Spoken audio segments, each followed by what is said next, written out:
and welcome to Atop the Fourth Wall, where bad comics burn. We took a break from it last year, but now it's time to resume the madness of Neal Adams' Batman Odyssey. Previously on Batman Odyssey, Bruce Wayne is telling some unseen individual a story about how he once told a story to Robin about shooting guns on a train to get people off of said train, and took a few bullets himself for his trouble. What that story has to do with anything is unclear, but said story got interrupted by some sort of dual shenanigans. One with the Riddler attacking the Gotham Mint, but Batman deciding to deal with some goons at the pier trying to blow up some hydrogen fuel cell cars unsuccessfully. Instead, just shooting him a lot. Well, after he pulls a villain aside to give him a science lecture about hydrogen fuel cells and why they won't explode if you shoot them anyway. Fortunately, as established by the end of this issue, his costume absorbed most of the bullets and the blood is fake, a trick he uses to scare criminals by getting shot and then just getting back up again. Mind you, that doesn't make much sense during the scene where the omniscient narrator, that Bruce decided to add to the story he was telling, talks about how getting shot so much can look like dancing, or jacking as he kept repeating. It just looks too much like the bullets are actually passing through him. It seems a bit far-fetched is all. Still, he is alive, but the criminals have decided to be smart for a change and intend to shoot him in the face. So let's dig into Batman Odyssey number 3 and see how the Caped Crusader is gonna get out of this one.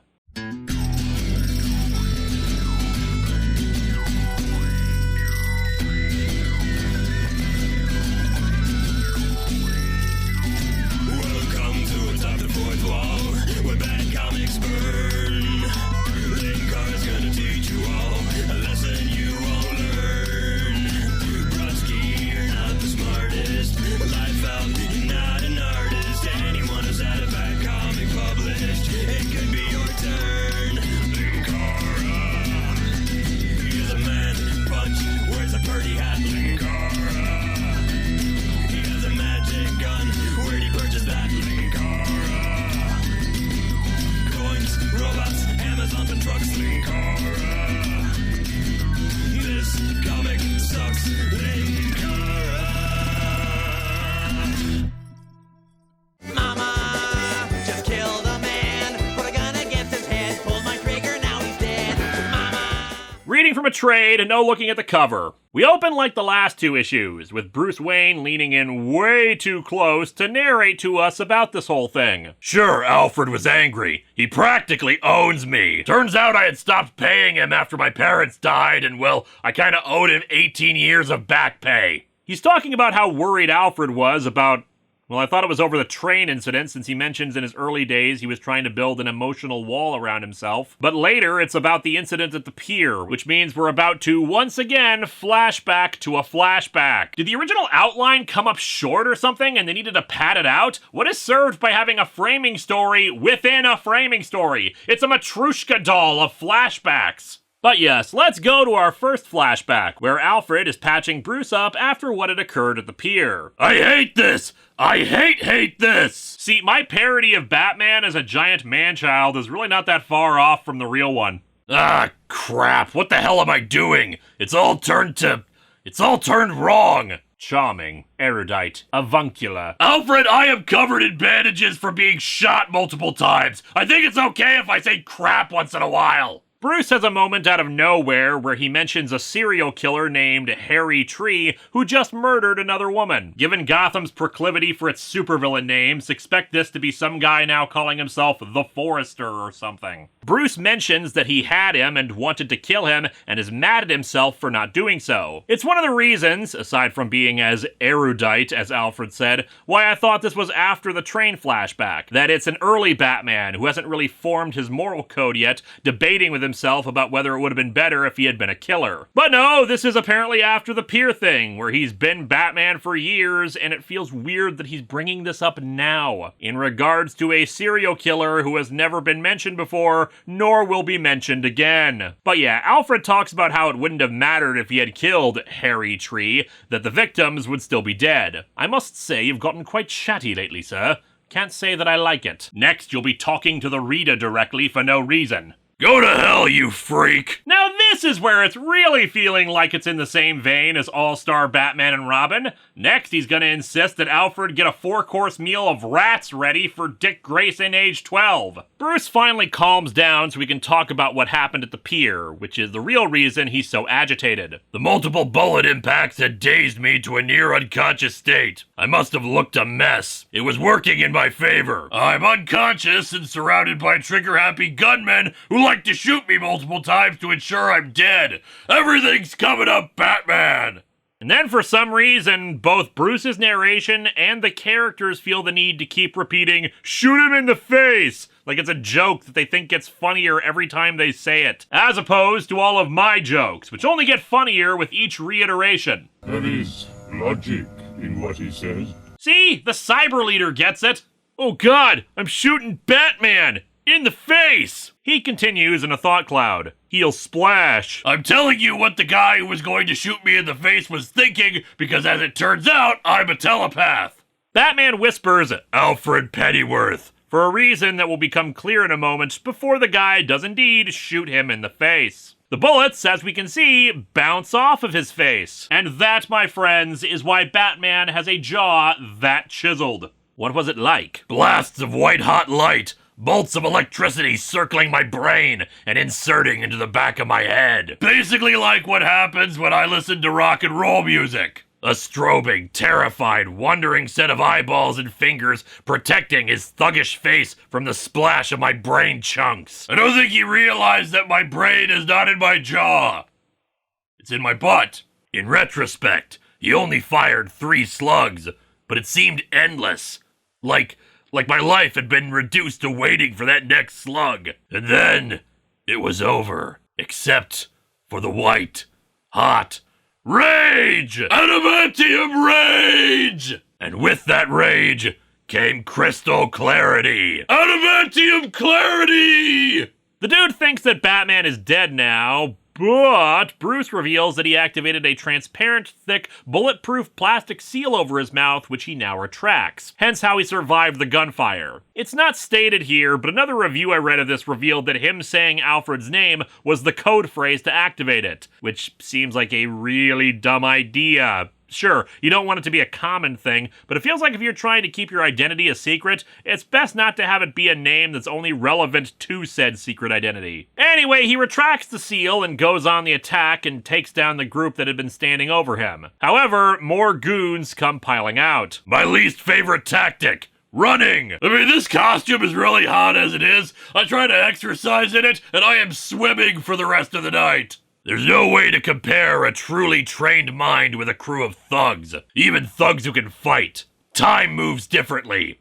Time crawls. But the trained man is comfortable in this sped-up, slowed-down time. It's why Zack Snyder should have been the perfect fit for me as a director. The ramping effect is so cool, yet I didn't get to do it more! The thugs see him and prepare to shoot, and Batman just charges them. Yes! Take me! Shoot! My most favorite tactic, running at my opponent like a madman and screaming at them to shoot me! In the face! Actually, this is something I do like. As the narration points out, it's a scare tactic. They've already seen him get up from being shot like crazy, so running at them and yelling at them to shoot him is making him even more terrifying, and it freaks the enemy out. He proceeds from there to take them down, talking about how a trained man can defeat an army of untrained people. It's decent stuff, some good action bits, if just a bit repetitive. The things you can learn to do with hundreds of hours of training is just short of amazing. For example, I can speedrun the original Doom in like 4 minutes. It's not really all that useful, but hey, training! But then again, maybe I should have just been happy with the repetition, because then we get this bit. I slowed down a Toshiro Mifune film, The Seven Samurai. Dude, Seven Samurai is like 3.5 hours long. Did you really need to slow it down more? I kid. Seven Samurai is a great, if long, film, but why did he slow it down? To try to see all his moves. Some seem to happen between the film frames. So basically what I'm hearing here is the hundreds of hours of training that Batman did mostly consisted of him watching old Kurosawa films. With the goons defeated, Batman talks to Robin about how the higher caliber bullets managed to partially get through the fabric of his outfit, pulling out some of the bullets from it to show that there is some real blood in there, hence why Alfred needed to still patch him up later. They report to Commissioner Gordon that they've dealt with the goons, but he's already arrived with the Riddler in tow. He explains that the Riddler actually surrendered pretty quickly to them. Riddler's annoyed because he thinks Batman was supposed to come after him because the clue he left behind pointed to the Gotham Mint. Gordon's confused about that too, since the goons at the pier were trying to steal some private items, some dinosaur models, and the Mint would have been a more valuable target. And indeed, Batman himself is a little confused.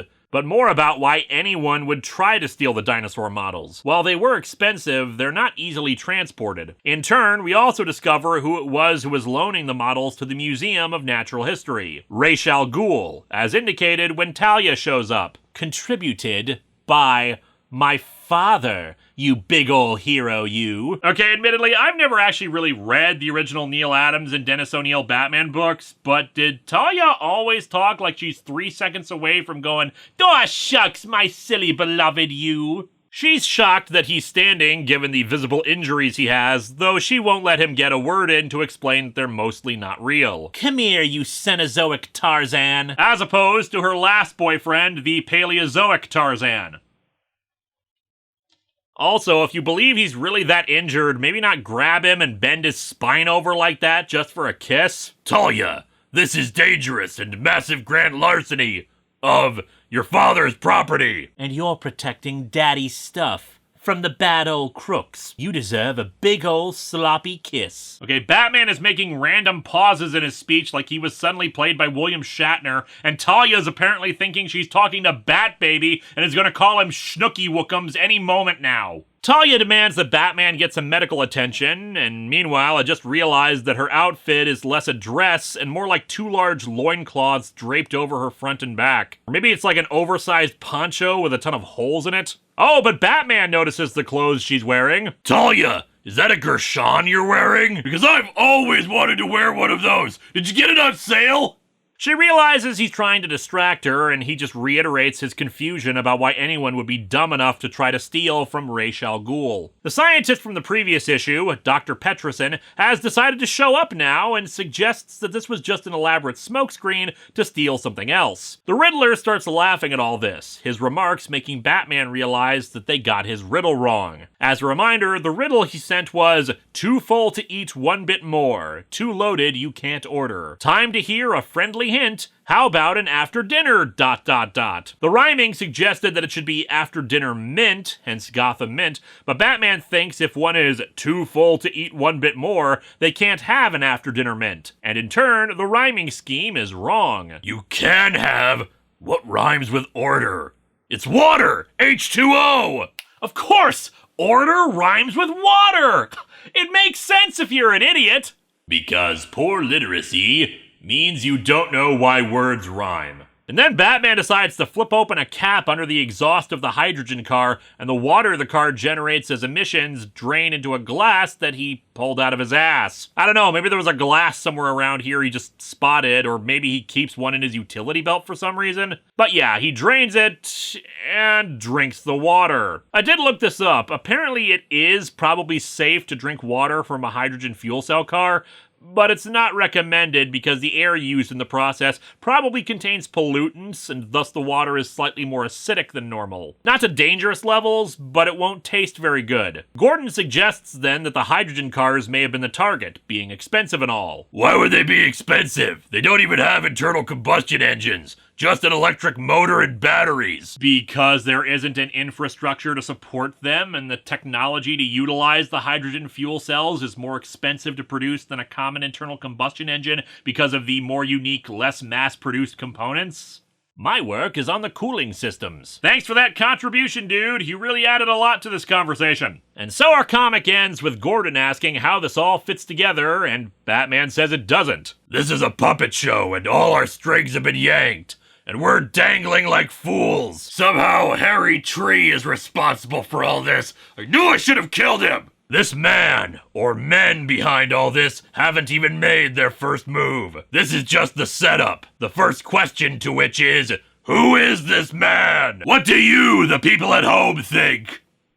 This comic sucks, mostly due to its bizarre dialogue. The comic still has not reached the depths of stupid that Aspar ever did, and this issue is better than the first two, but it's still confusing and weird. The dialogue and narration just have so many bizarre tangents and details within the thing that it kind of makes a lot of what's going on hard to follow. Overall, I get what's happening, a weird mystery involving the Riddler and someone trying to steal from Ra's al Ghul, but the characterization is way off. The way people talk is just out there, and when they do talk, they just say dumb, nonsensical things for no real reason. We still don't know why we needed flashbacks within flashbacks, especially when the first layer of flashbacks doesn't seem to have a clear picture of where it is in relation to everything else happening. Still, the action is pretty good, and the artwork itself is not terrible, just a little odd in spots with facial expressions. Next time, back to Patreon-sponsored reviews for a bit, with a crossover between the Justice League and Power Rangers.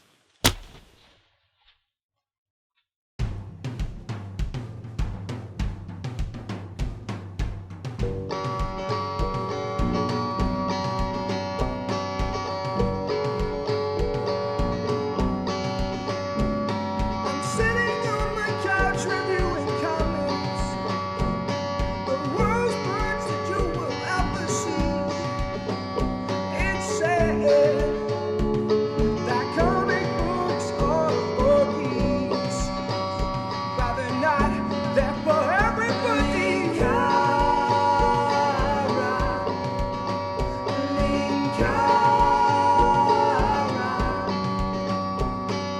If you doubt that I am a man, I am a man.